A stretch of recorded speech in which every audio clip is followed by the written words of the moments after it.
Hello everyone, welcome to Together Talks. I'm Alan Miller, co-founder of the Together Association. Today we've got a real treat because I'm joined by Bev Turner.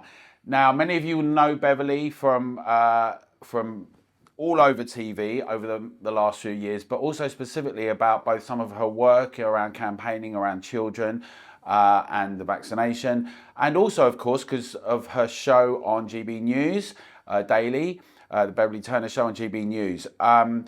And I'm very pleased to welcome you. This is a kind of turnaround now. I love this because it's normally me interviewing you. This is going to be like therapy, Alan.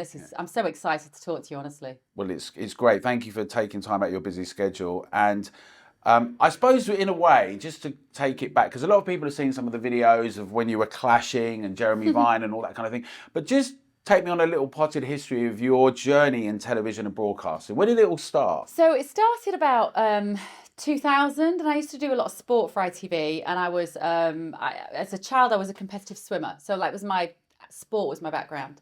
And so I kind of naturally went into telly doing sport originally. I used to host the NBA on ITV. And then I moved on to Formula One, which was bizarre. And then I kind of got quite disillusioned with telly, and particularly F1 was just kind of, it wasn't really my thing. And I wrote a book about it called The Pit, The Real World of Formula One. And then I was writing as a journalist. I got married. I married James Cracknell, who's the rower, and we had a couple of kids. And then I kind of kept my own work going. So I was still writing. I'd set up an antenatal business. I was doing antenatal classes with pregnant couples, weirdly, which is a bit of a diversion. I've had quite an interesting and eclectic kind of professional life. And I set up a business that I ran for nearly 10 years. And I wrote a book called The Happy Birth Book, where I was basically coaching couples on their birth journey. Now, all this sounds really random, but I do think it's quite interesting when I sit back and I reflect how all these different influences and these different lessons that I had in these different stages of my life really informed where I came to with COVID and lockdown policies. But when I started, so spring 2020, I was on a lot of these rent-a-gob shows, Jeremy Vine, This Morning, Paper Reviews, and I'd actually just split up with James. And so it was a real busy time for me. And it was quite nice because after my initial career was kind of busy, what happens a lot to women in the media is once you marry a more famous man, you end up just being like the wife of, right? So right. I'd had, several years of being the wife of James, and he had a terrible brain injury in 2010. And so a lot of my work took a back seat while I kind of cared for him and brought him back to success.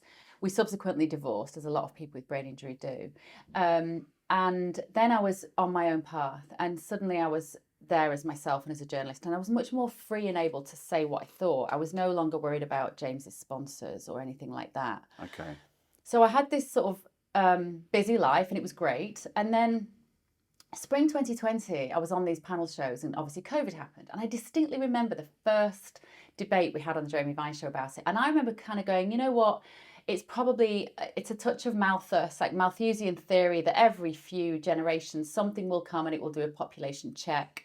And it's probably just part of human nature. Mm-hmm.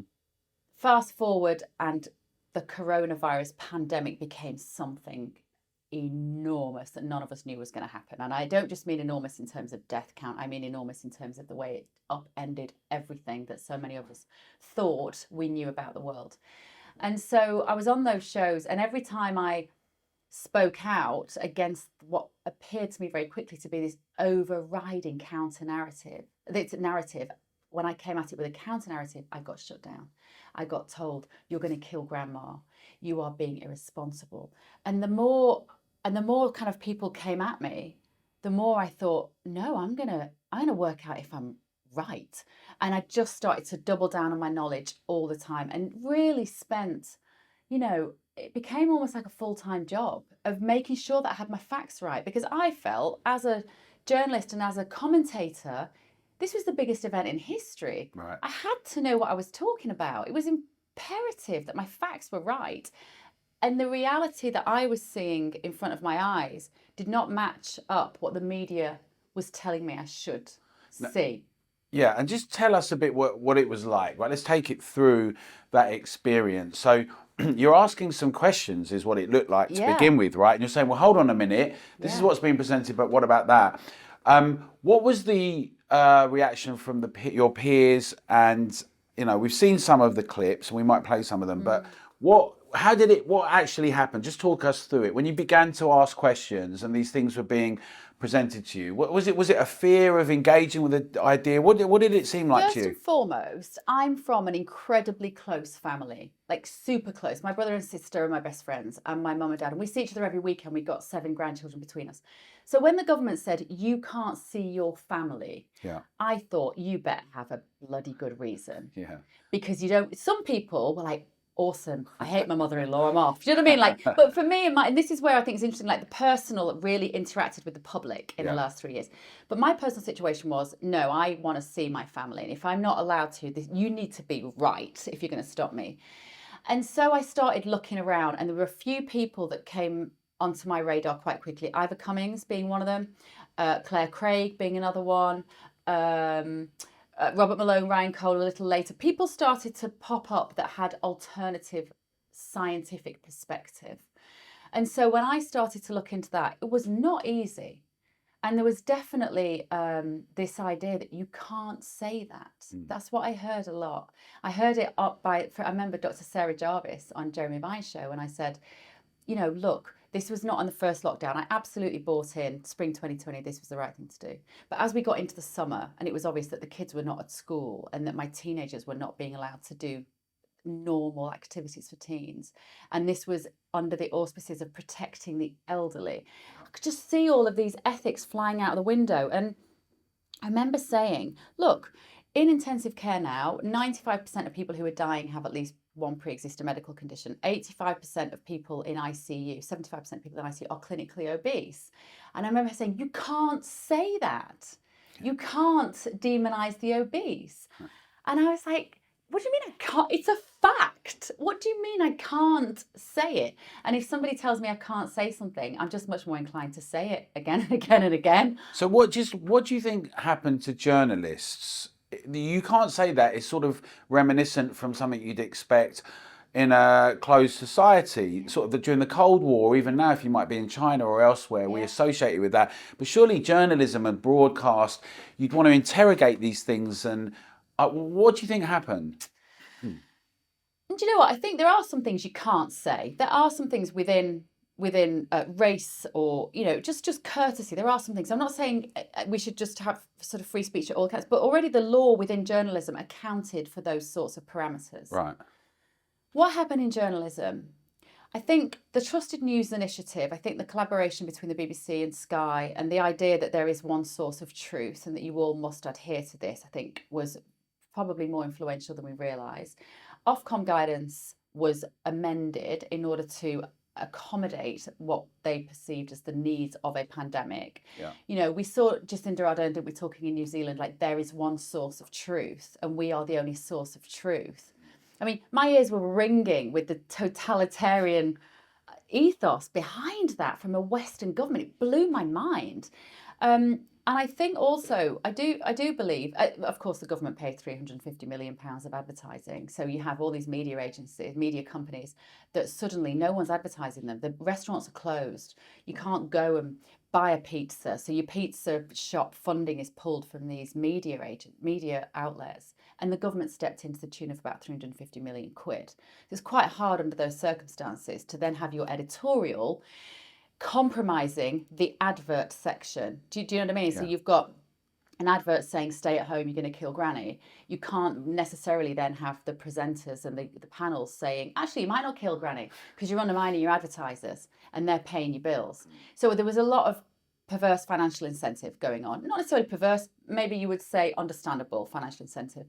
But I also think that journalists were bringing their own home experience into the newsroom and I don't just mean like the directors, the producers. So I've been criticised sometimes from our side of the debate for raising this. And they said, but you're saying there wasn't a conspiracy of silence.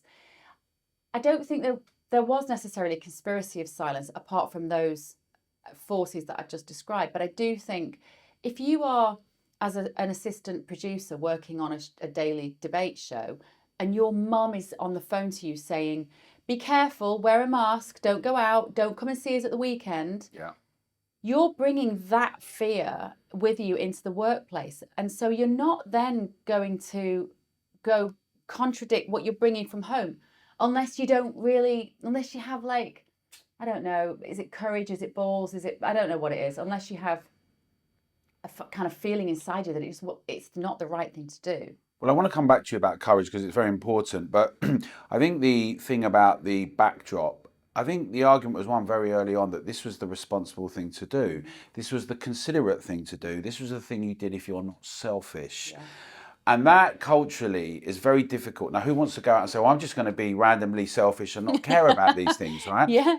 But it does strike me, just if you, like historically, there has, it was a bit like in the last couple of decades, there has been more of a move towards you can't say that. Whether it's a discussion about, in the past, you think about war reporting, you had people like Robert Capa and others, Hemingway, all going out, and a lot more it became about press releases with the forces, for instance, or in other areas of journalism, the investigative journalist element, there's been diminishing investment in it. We've seen much more kind of celebrity press. It seems like there's been less of that kind of critical, deep investigative journalism generally, right? I think that you could say that historically. Definitely. But then one does wonder, and I'd love to hear some more. I want to come onto the courage bit because I think it's really important. But when you're on Jeremy Vine or other things in the morning TV, and you're getting the sense that you can't say that, what was happening when you were doing these things and we were seeing some of it? What was happening afterwards? I'm not to tell and everything, but how was you? And were you getting nervous? Were you getting concerned? What's that like being in that position? Oh, it's a good question. I remember the first time I tried to speak out of what felt like a disproportionate response, and just the other panelists, and of course it was all on Zoom then, but the other panelists just kind of, you can't say this, you're selfish. Or what was interesting is it was always attacking me. Right. They never attacked my data. Yeah. They could never attack my facts. They were just attacking me. And that at first was kind of fascinating. Like, I'd turn the camera off and I'd go back into my partner and I'd be like, I've just been beaten up on the TV for having some data and some science. And so it was kind of fascinating. It was interesting. I wasn't upset by it at first. I was just bemused at everyone being so stupid. I just didn't get it. But you turn your camera off, and then the kids need homeschooling, and you've got to go and sort or do a food shop, and it was busy like at that time. And then when it became the papers were also going for me. Papers I'd written for 20 years, and they were attacking me. And then it became quite lonely. It became I remember sort of my mum sort of, you really just be careful. Yeah. Like my family saying you shouldn't be, but worried for me. People are going to criticize you. I was like, well, I don't care. I've got a very thick skin. And I was like, I don't really care. I know that I'm right. And that was the sense. It was just, I know that I'm right. And I have an amazing partner also called James. And he is so calm and so measured. And he just gave me sort of the confidence to just be like, just be yourself. You're right. Just stand up for what you believe in, and then, right, we've got to do maths with the kids. Yeah. So, but that sense of isolation, obviously there was the actual isolation in society, but that isolating an individual rather than talking about principles or the points, right? The rights to assembly, the rights to free speech, the rights to see your nearest and dearest, your loved ones, right? How much, where was the discussion about, let's look at the cost benefit analysis, right? If you want to boil it down, let's look at the risk and the reward. How much of a risk is it to do something like visit people or go out still?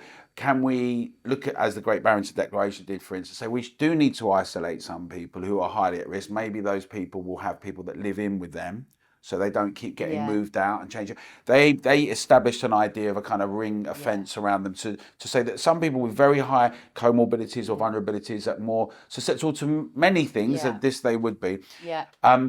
Rather than engaging with the ideas, it becomes about demonizing this whole idea that you're some beyond the pale. Yeah. Perhaps in similar way, this wasn't so different to some of the discussions that have led up to it and that we've seen since, right? Like if you say things again, you become a heretic. The impulse is to cancel or go and get people that are funding you or your organisation rather than actually take part the argument in public. Yeah. But that seemed to go on steroids, right? There was this kind of almost like hysterical, if you challenge, if you ask questions about this and put a different view forward, you are responsible for deaths. You are being really. So how did that play out then? When you kept coming back and saying things and asking questions and writing, what? To tell us a bit about how that played out.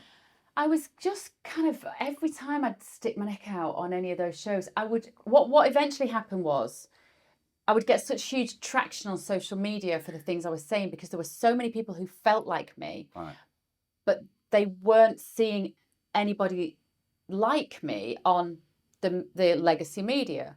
So I would come off the telly and go, wow, I just did another 2 rounds with a couple of nutcases on Jeremy Vine's show.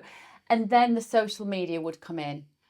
Thank God you've just said what I think. Not one person in my life is having that conversation. And that was incredibly emboldening, because these were individuals who were isolated. I mean, some of them literally, Alan, like, I haven't seen another person for 3 months. I'm stuck in my house, whatever else, 2 months. And thank God I've just turned on ITV and I've just seen what you've said, because I know you're right and everything you've said has resonated with me.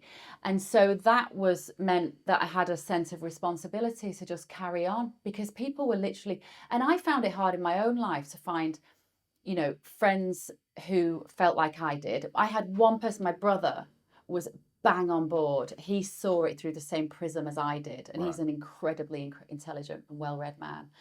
And so all it would sometimes take is one phone call and I go, can I just sanity check this with you? Like, are you looking at the infection fatality rates and realizing that the average age of death is 82, or that for most of us, the infection fatality rate is less than 0.1%? Yes, that's true. Okay, fine. As long as I could have one person. And I thought, for some people, I am that one person. I am that only person that they're hearing anything from, because it was blanket narrative coverage on all the outlets. And I'd never seen anything like it.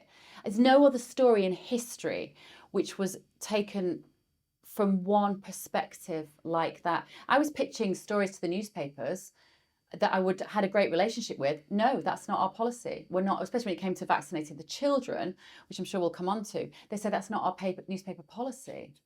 What? It's not your policy to give two sides of a story? Yeah. Since when?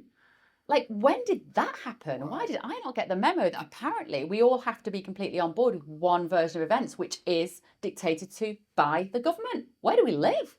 So it was really hard. But I think the reason I didn't fall, and I haven't fallen out with anybody on a personal level, I haven't fallen out with any friends about it, which a lot of people find surprising. But I think what I always understood, their fear was real. It wasn't imagined. So when people go, say, oh, but these idiots wearing masks, I was like, no, apart from the idiots on the Jeremy Vine show, I was like, no, I get it. I do get it, because they were brainwashed. There was a social contagion. There was the Robert Malone's, mass psychosis. That was real. And people just didn't know the stuff that I knew. I mean, I heard Joe Rogan talking about this recently and saying, Joe Rogan was saying, if I hadn't worked in the media and I wasn't doing podcasts, I wasn't talking to alternative scientists and people with different perspectives, I wouldn't have known the stuff that I knew. And I feel exactly the same. And I got tapped into a network quite early on of really good experts, lawyers, doctors, scientists, etc. And as soon as a paper drops on anything, we would be disseminating it between us and swapping ideas. And what does this mean? And especially some of the clinical papers that I just don't have the skill to interpret. And I could go to somebody that did and go, will you put this in layman's terms for me? And we became like an army, a supportive information army. And then when I was going on the TV, I would go, right, we're going to talk about this. What is the latest on the death figures in the under 50s? Right. And there would be, I could literally call up an expert on data analysis and they would say, this is your points. And then I was equipped to go on air. Because it was so important I got my facts right. Yeah. It didn't matter the other side. Yeah. They didn't even need to use facts. They just used emotion. I had to be journalistically absolutely rigorous and nailed on, because if I wasn't, they would have slayed me for it. And I think, as you say, even when you use facts, or statistics, let's call them, because there are different statistics that you can point people to. And you can see this in other discussions as well, like a discussion perhaps about the environment, right? When it doesn't matter, other statistics become, this is what it is. And anyone who's attempting to dispute or even ask questions is some kind of denier, which is a horrible term taken from the Holocaust, a very particular thing that absolutely did happen, and then applied to whether it is COVID denier, right, or climate change denier. Yeah. And you've got this thing that is really more an attempt to present anyone who's doing that as a complete wacko rather than engage in the conversation. So obviously when you're, I get the point that you're thinking, well, I've got a tough skin and I don't care, but it's obviously got to be quite daunting, I'm assuming, right? You're in it, you've got a, I mean, we not that we want to remember how, I mean, we shouldn't forget the heightened state of everything at the time. But when that's all going on and you think, well, are you thinking I might never work in media again? I mean, what's going to happen? And like, what does this all mean? And absolutely. I definitely thought that. And 2021, the work disappeared. Right. It fell through the floor. Yeah. 2020, they were just tolerating me. Yes. Because they quite liked the fact that I got a lot of clicks. By 2021, that was it. I was gone. They didn't want to hear it anymore. Yeah. And that was particularly when it moved into the vaccine rollout. And I was worried about that. But then I was also, I don't know what it is, but I just genuinely felt like I can't not tell the truth as I see it. I can't lie. I'm not a good actress. That's why I'm a presenter and not an actress. I'm terrible. My mum was saying, you can see on your face straight. I can't hide it. It's northern in me. I'm just rubbish. I can't hide it. Yeah. So I couldn't go on there and fake it. I just wasn't going to. And I thought, what will be, will be. And it felt important. It felt so important that we were giving everybody, wherever I could shoehorn it into the mainstream, legacy media, wherever I could shoehorn in some sort of fact to counter the tsunami of information from the other side. I had a job to do it, and I felt every time I went on air, I was like, right, I'll roll my sleeves up, let's go. I mean, there was one day when it became about all that horribleness around whether anyone had the jab or not. Then it became really personal. Yeah.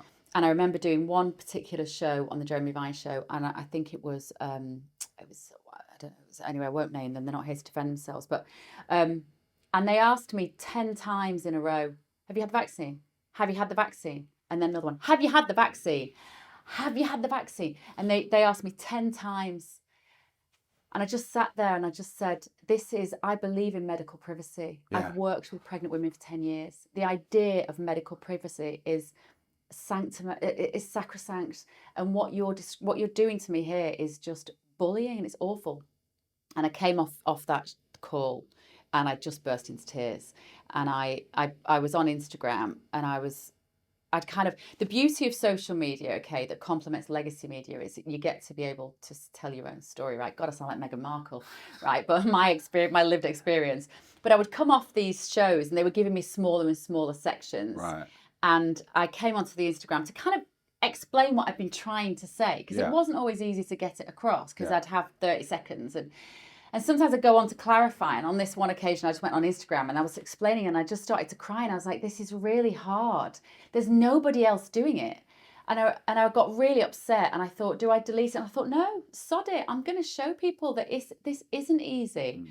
And it was also then quite difficult with my family, like there was some family divisions and a bit with friends. Then it felt like, how do I have this conversation with my friends? Because how do I even begin how do I broach the subject of these weird mandates that are coming in, and the idea that if you don't do something, you're going to hurt other people? And it was so big at that time, it was difficult to broach those conversations. Yeah, and it's astonishing. It was everything from, in the early days, from going to the park or visiting, and you think, are people watching my cars? They're leaving notes, or that person's gone out more. You've got that kind of thing that was encouraged, almost like spy on your neighbours. You've got this kind of Eastern European thing going on during the kind of time of the Cold War. But there were also a lot of people, a significant proportion of people that were, even those that said that they were following some of these things, that were not, right? Yeah. So there was that going on. And then there were people also, as you say, quite early on, were asking questions that were beginning to challenge. And that was inspiring, I think, in Britain and compared to some other places. Yeah. But, you then mentioned coming on to when the vaccine rollout began to happen. And you've done a lot of work in questioning specifically in the context of children, and we know that children throughout the lockdowns and restrictions have been really impacted. One of the infuriating things now is people are like looking back, and a lot of people want to dissociate themselves from actions and what they said, and the tub thumping cheerlead, not just saying, well, I think that, but actually the way they were smearing people like you and others. And that's not helpful. And I think we do need to evaluate and assess what's happened. But in terms of, talk a bit about then your work that you've done around that with the questioning around children and vaccinations. So because of the amazing network of people that I met during that time, and I consider you to be one of them, and lots of people that I think will be friends for life, because it was such a bizarrely isolating journey, but then brought lots of people together. One of the people was Stephen Jackson, who runs Law or Fiction. Yeah. And he was working with barrister Francis Hall on calling for a judicial review of the decision to vaccinate the under 18s. That's where we started. If you think now they're vaccinating babies, and I was approached by Stephen and Francis and said, look, do you want to be part of our campaign to call for the judicial review? We can do all the background stuff, but we need somebody to talk about it in public. And I was like, absolutely, sign me up. Because I'd wanted to do something that wasn't just talking about it, that could be more meaningful. And so we started on that journey of calling for a judicial review. We got stopped at every single junction, every turn. I mean, we barely even got the ability to have our day in court, if you like, because it's a very boring legal process, and I don't really understand the minutiae of it, but there were so many hurdles that we had to jump through, even just to get a hearing. And at each stage, the judge would say, well, no, of course, we're not going to allow you to do that. So one of the instances was that we wanted the statistics from the ONS. We wanted the statistics of death in the under 18s in relation to the date of the jab. And the ONS stood up in court against us and said, yes, there is a statistically significant increase in deaths in particularly young males. I think it was 15 to 17. But we will not give you the information about whether that is related to the jab. And the judge said, well, of course you won't. Bang. And we were going, but what? And they were saying we can't because it has confidentiality issues. And we said, we don't want the names of the people. We don't want to know where they were. We don't even need we need a year of birth. We don't need a date of birth. We don't want to know where they live. We don't want a name. We just want you to tell us the date of death, the age, the date of death, and the date of vaccination. Right. And they said, we will not give you that information. Now, the question is, who was looking at that information? No one. And that was what was so shocking. So we couldn't even get the information that we needed in order to push the case forward. And this is one of the issues and questions with judicial reviews. And together we've supported them and got people behind them. But we've always made the point that it runs up to the sort of jurisdiction and the discretion of a particular judge, who a judge is not, even though they consider things on their legal merit, they're not separated from the whole cultural, political backdrop. That's right. And all of the things that are going on. So, that's why I think also together we've been very encouraging of people to actually actively campaign and insist on turning things around, because people put a lot of effort and time into those things, and sometimes very costly, and they don't happen. But when you did that, it was a very big moment, because it got people, looking at that, focus on it, and saying this is the thing. And so I think it had a series of important consequences. Right, one is it's in the public domain. Yeah. Secondly, there's a recognition that at a number of levels people are challenging it around data and things like that. I'm sure that people were thinking about that, even though they've gone ahead and pushed forwards on it. We've seen what happened with questions around whether younger people should have it, and it hasn't been clear cut for them, right? The JCVI and others have made different decisions, and then they've bulldozed things through. This is a much more difficult question. Yeah, go on. But you see, it went from 15 million jabs to freedom to everyone's got to get vaccinated to now we've got, in New York they've got posters going through the door for 6-month-olds, but to children and anyone who looked at the risk reward ratio, right? Many people knew that for younger people, they didn't need it. And then it became clear they didn't stop transmission or pass it on. All these things, Boris Johnson said it, everyone said, and yet the drive is to continue with it. So What do you think's going on there? I mean,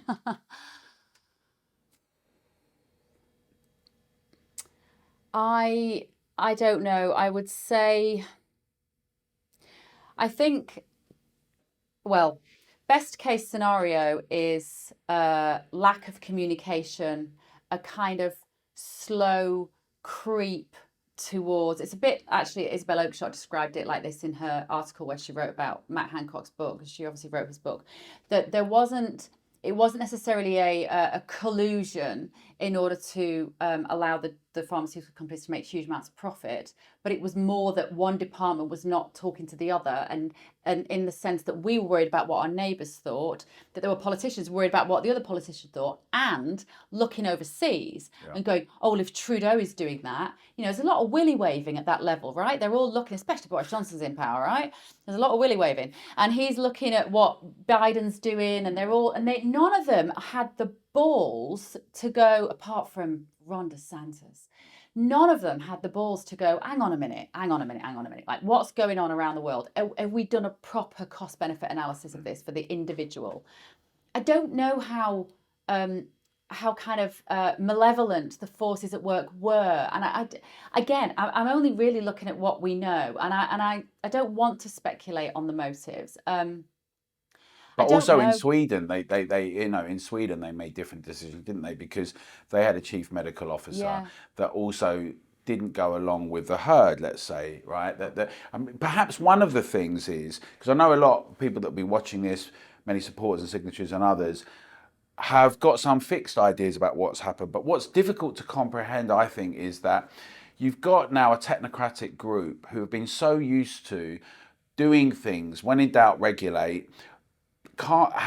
Very few people said, we just don't know, but actually let's just try and work it out together, because that might look like weakness, but actually that could be strength in a democratic society, we say. And rather than saying that, well, we've got the solution and the answer now, and as soon as you start pulling back from that, you could end up ask other questions. Well, why did you do this? And why did you do that? And it does seem that kind of technocratic, we know best, the good and the great. Also outsourcing. I mean, the Prime Minister outsourced a lot of responsibility, mixing science and policy. Yeah. The pursuit of science is about rigor and debate and discussion, and policy is about decisions that you make about policy. I think there were massive questions about the CMOs. Right. I think there were huge questions about the chief medical officers and how much power they exerted during that period of time, and whether that comes down to any sort of individual conflicts of interest. I would love somebody to genuinely conclude whether that is the case or not. I don't think we'll ever get that. They're all knighted. I don't think the COVID inquiry will scratch the surface of that particular. I mean, even when we were in court, the judge was basically saying, but the chief medical officers have said this is right. Who are you? Who are you to say you could possibly question the chief medical officer? That was what we were met with all the time. It's what in my antenatal classes I used to call white coat syndrome. And I would say to the pregnant women, just because someone's wearing a white coat and a name badge doesn't mean they know what's right for you as an individual. Doesn't mean they're wrong. It just means there might be two sides, a second opinion to be had. And that was what was extraordinary, I think, about the government in terms of the vaccine rollout, is that they only ever listened to the people who were going to tell them they were right. Where were the Great Barrington Declaration? Like, why weren't those guys invited in to have a conversation? And I think they were. I think a couple of them were actually, weren't they? But why weren't they listened to? That's the big unanswerable, I suppose. So I think in the assessment, and as we move forward, that, as you say, it's really important. The COVID inquiry, to us, to me, certainly looks like the terms of reference are very problematic. They didn't even want to include children. Absolutely. I mean, Us for Them did some great work in getting that back on the agenda. But in terms of being able to make public, certainly at Together, what we want to do is encourage a public discussion of all these things, to put pressure on elected representatives to say we want answers. We don't want to be treated like children or patronised. We can cope with difficult ideas and be honest, and I think that thing about scrutiny, the fact you don't just suspend Parliament, all these things that we've held in high esteem just got dispensed with. And in a way, when they talk about pre-COVID and post-COVID, the legacy of quite a lot of that, we've got to be very mindful, it seems to me, that we don't allow those things just to continue, you know, whether it's to do with local democracy or whatever. And that's why asking questions is really important. So I do think you've been very brave. I mean, one of the things that's happened recently is you got an award, didn't you? Let's talk a little bit. Oh, we can mention it if let's you like. Let's talk a little bit about that. So the Breast Cancer Now, the research care charity, and you got the Inspiration Awards for Women, which is pretty good. Oh, it's really cool. It's fantastic. So tell us a bit about that. You've just been you were nominated, weren't you? And you just got it. So they've been around. These awards have been around since about 2008, so 15 years, and they recognise women who have done work which I guess, you know, some people find inspiring. It includes businesswomen, politicians, and you know, some people in the public eye as well. And I got a call from the organisers to say somebody's nominated you. I don't know who it was. They gave me the name of the person who'd nominated me, one of the applicants, and I'd never heard of her. And then they put me forward, and the award, the votes just kind of kept coming in. It was a public vote, which means so much more than anything else, because I think what it means is there are still, even now, a lot of people out there who feel this sense of injustice and that their views were not represented. And they've gone, good on you, Bev. Thank you for having the conversations that were difficult. And people were finding those conversations difficult around their dinner table.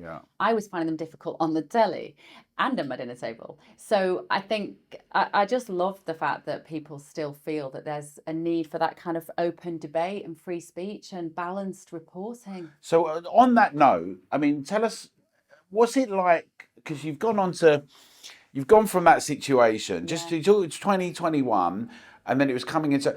What then happened? You got involved with GB. Did you get approached?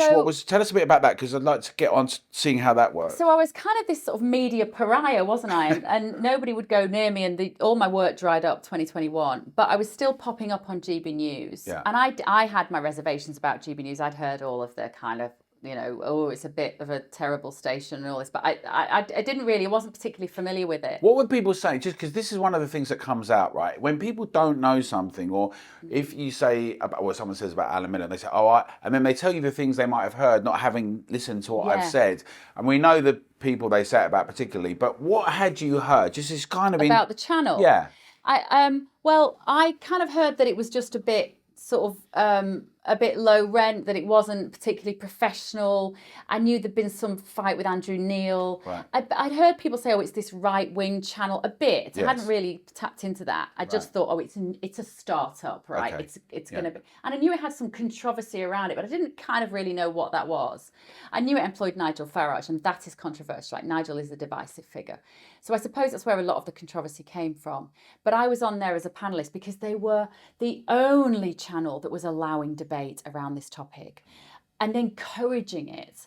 And I saw a Neil Oliver monologue on social media, and I saw Neil talking about freedoms and the compromise and family and liberty, and I was just like, oh, this man is talking my language. I'd never heard of Neil. I never saw him on these Coast programmes.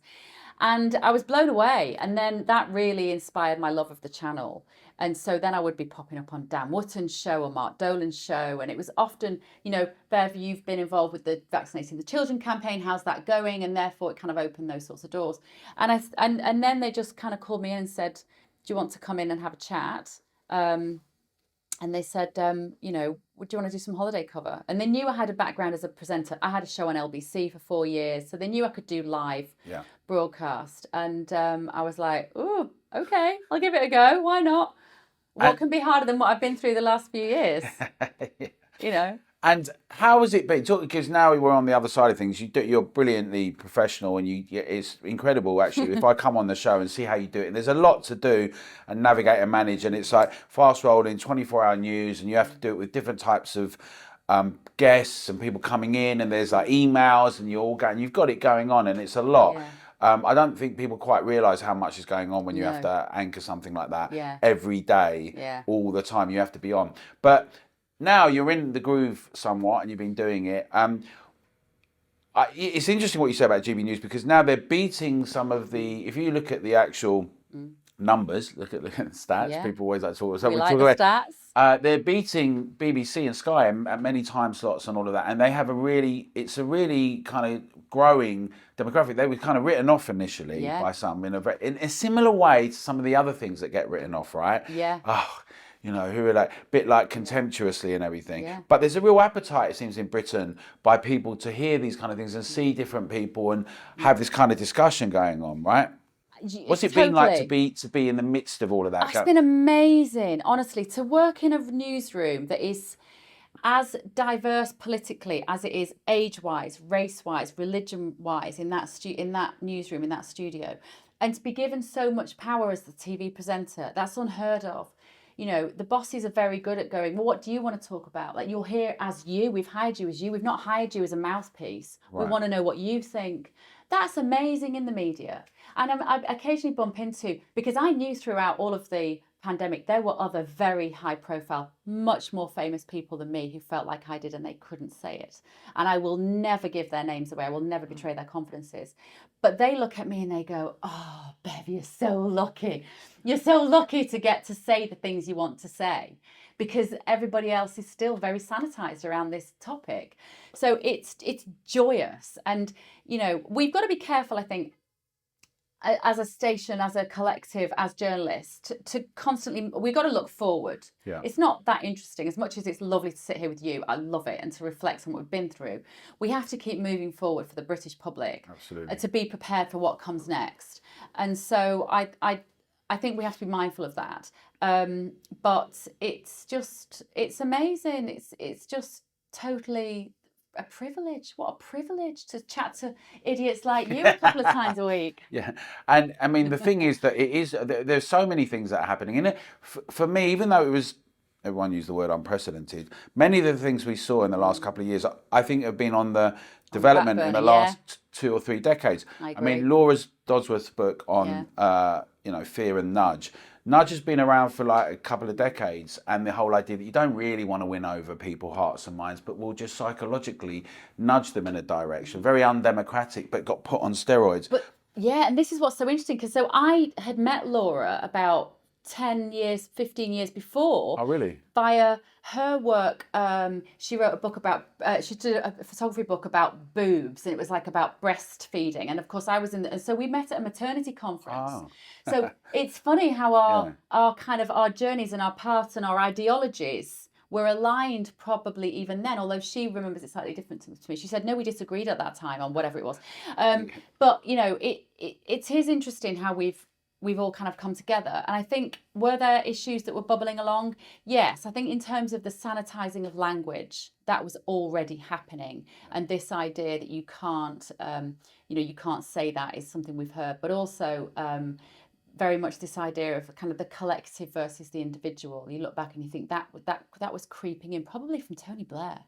Most things, I now realise, can be traced back to the Blair government. So many of the trees that we're now kind of withering in the shade of, the seeds were planted in the Tony Blair era. Yeah. And he did a brilliant job of infiltrating the civil service and various things. But also, I think in a way it was like, it just, to briefly talk about it, Labour had represented a relationship with Labour and working people. And the Conservatives had a notion of conserving something from the past. And a lot of that, after really Margaret Thatcher, after the end of the Cold War, the rudder went for both sides. And in a way, it took longer for it to be realised about the Conservatives, I think. But with Labour, like de-anchoring, separating that relationship with ordinary people, then the thing is that then if you're not connected or democratically accountable to constituents, then you can end up fearing them. And I think that's what's happened really on both sides. You've got this estrangement that then you think, well, the best thing is for the smart people to tell the stupid people what they need to do. Right. And increasingly that's come down the road. But it's interesting you mention him, because the Tony Blair Institute is very influential, right? So, just recently he's made an announcement. He was at Davos. We've seen Keir Starmer say that Davos is a better place than Westminster, because they're a bit like a Blairite comment. Yeah. And then you've got Tony Blair saying, well, we need to get the infrastructure for digital ID everywhere because of vaccines. And you think, this guy who basically should be best known for what happened with Iraq in many ways, right? And what happened there. it has got the ear of many people, and we got some of these different types of lobbying groups that are quite influential, that are having an ear to people. That, so, Yeah. you know, some of these things, but these strands have been continuing, haven't they? Because the culture wars is a big thing, right? It's kind of happening in lots of areas. So, and Yeah. do you? I mean, just in terms of having come out of all of that, and I don't want to talk about the past too much, but I think it's always important to understand where we've come from. So, do you feel that people in Britain, at least, would be better prepared now, and we've got more of an ability, because of things like GB News and others that are around, to be able to engage and force a proper dialogue and discussion should something else come down the line where the question of our freedoms and democracies are suspended? It's been such a priming experience, hasn't it? The lockdowns. It was priming the public for so many social changes. And I remember talking to somebody, a family friend in my kitchen, the first lockdown, and he said, yeah, but this is all about green lockdowns. And I was like, don't be ridiculous. Of course it's not. I can't get on board with that. People are dying from a virus. He was like, no. He said, I work in oil and gas, and we've known for a long time that this is coming down the road, in terms of a great reset, in terms of the WEF changing the transfer of wealth, and in terms of controlling the population. And at the time I was like, oh no, this is too much. I can't deal with it. I've got to do homeschooling with the kids and make some sourdough or whatever we're supposed to do, you know. And actually, once you tapped into seeing these massive economic, social, geopolitical changes, you realize that, like you say, maybe it was already happening before COVID, but for a lot of us, it just switched us on to what might be happening. And of course, then when they talked about vaccine passports, you're going to have to show your phone to go into a concert to see it. It's all there. And then I dug out, there's this 2017 speech by Matt Hancock introducing Klaus Schwab onto the stage and announcing the start of the fourth industrial revolution. This is on the government's website, the transcript of Matt Hancock's speech. And he says in it, if you don't much like change, I have no good news for you. And he talks about AI and the greater Internet of Things and digital ID. And you go, hang on. It's like, there's too much. This requires so much compound thinking. I need to really sit down and contemplate how we got from there to here and what role the pandemic has played in it. And it is so easy and tempting at that point to start to piece it together in ways that we don't have the evidence for necessarily at the moment. But there's certainly a picture emerging. And hearing Tony Blair in Davos this week talking about the fact that, you know, there will be vaccines, there will be multiple vaccines, and you are going to have your digital identification, your biometric digital ID. And the way Tony Blair speaks, it's brilliantly convincing. It's why he's an amazing politician, because he makes it sound like it's a fait accompli. Well, this is what's good for you. This is what you're going to have. This is for your own good. And if somebody in that position of power tells me this is for my own good, my alarm bells go off. And so are we in a better position now to talk about these things? I think probably yes. Because guess what? They might have managed to. What would have happened if we hadn't had that pandemic? We weren't all then connecting our health status, our vaccine status, with a piece of technology that allowed us to get into our everyday life, be that a restaurant or a concert. What would it have felt like if overnight Rishi Sunak had come out and said, great news, guys, we're all going to go on a biometric ID system. You're not going to be allowed to function in this country unless you've got your health. I think there would have been uproar. I think we would have been going, hang on a minute, sell that to me. Good luck. And I don't think he could have done. But now I think it's going to be easy. Now it's going to be for your own good, for your convenience. Well, many of us are. See, I do think it's an interesting question about technology. Technology can be used in many different ways. The Internet of Things can be used in many different ways.